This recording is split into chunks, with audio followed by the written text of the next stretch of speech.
Percakapan ke-16, Shloka ke-11. Menyibukkan diri dengan berbagai urusan yang semuanya berakhir dengan kematian.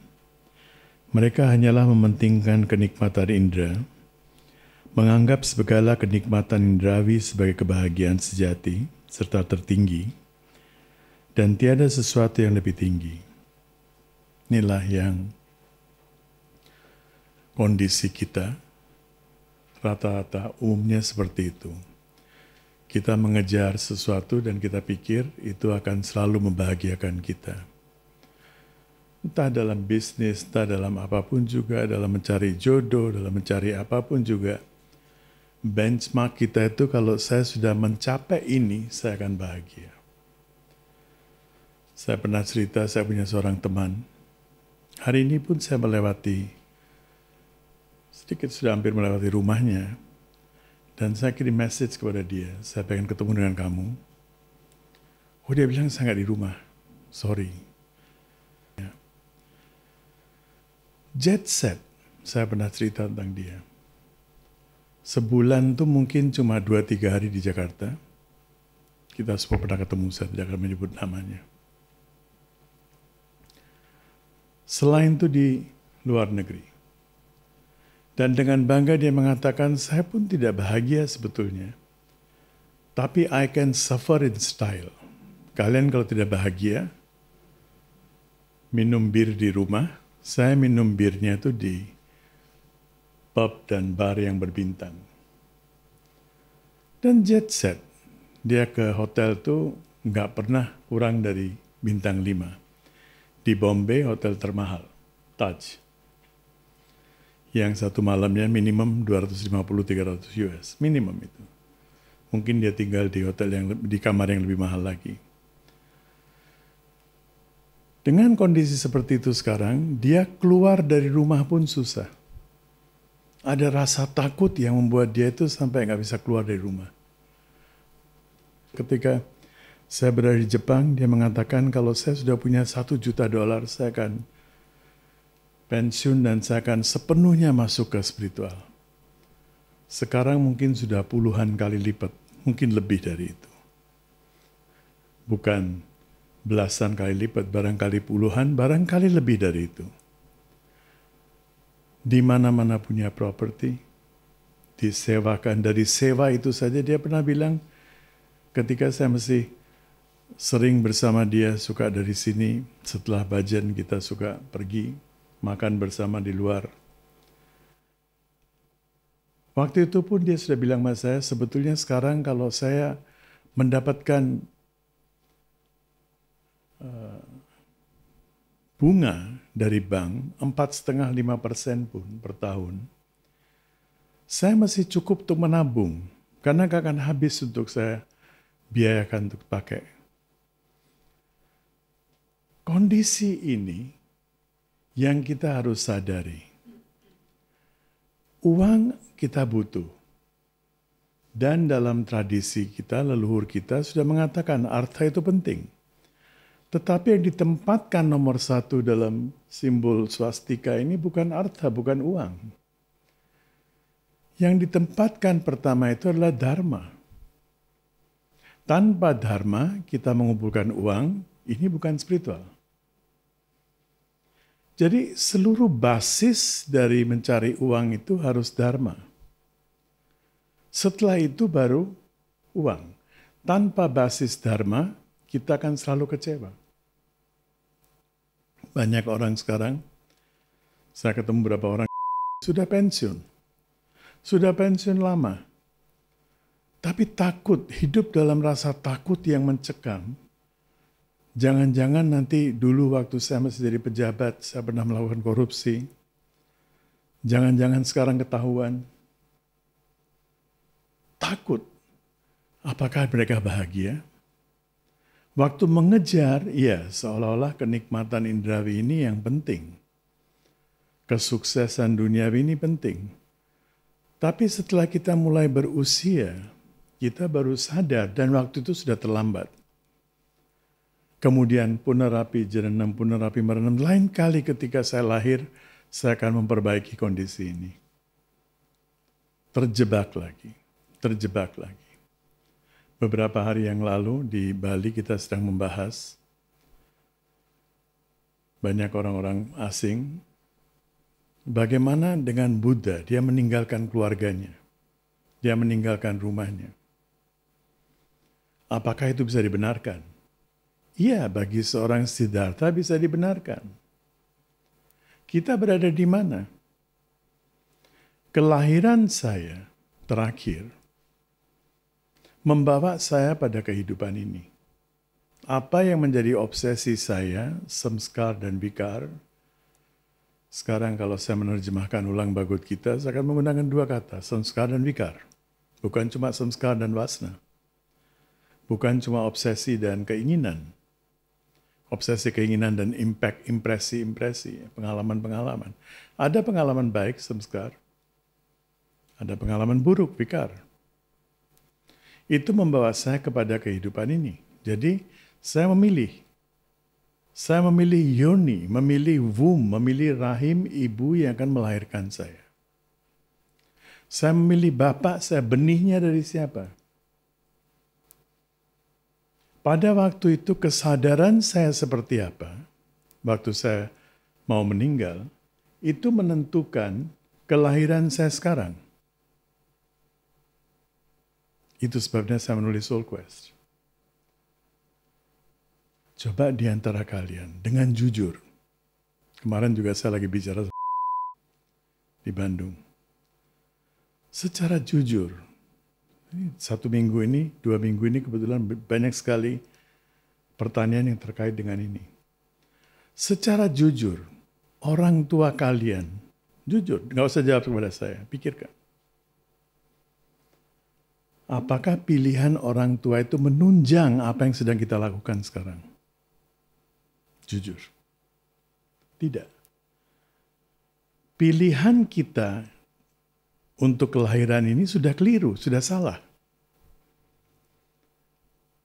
Kalau sudah keliru, sudah salah, mau melanjutkan kesalahan, masuk ke dalam karma cakra. Saya pernah tulis di mana kan?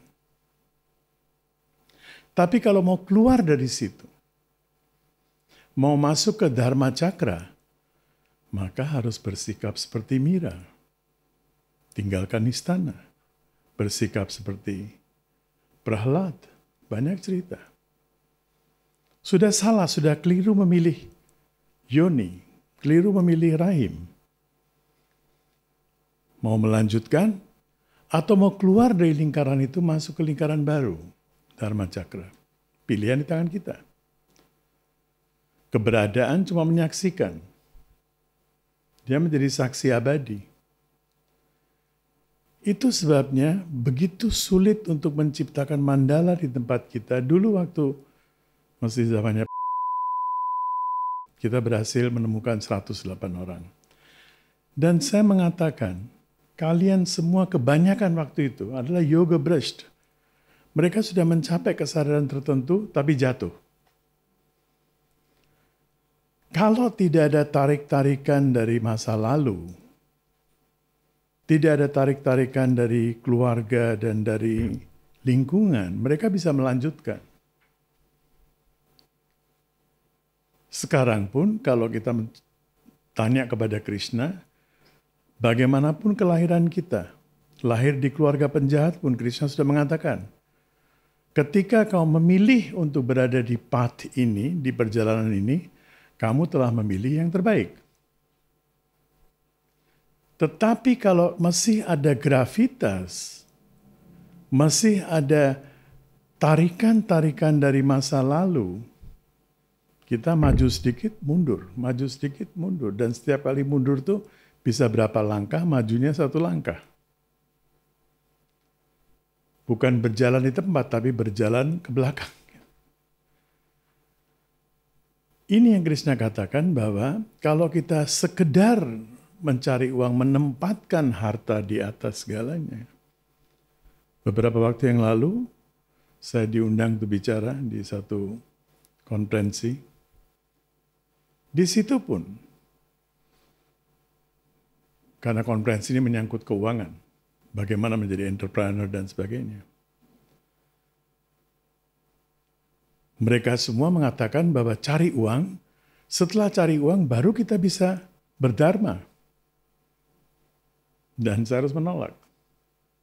Orang kaya yang aset yang dia deklarasikan adalah 600 juta dolar yang dia declare. Yang tidak dideklar nggak tahu berapa.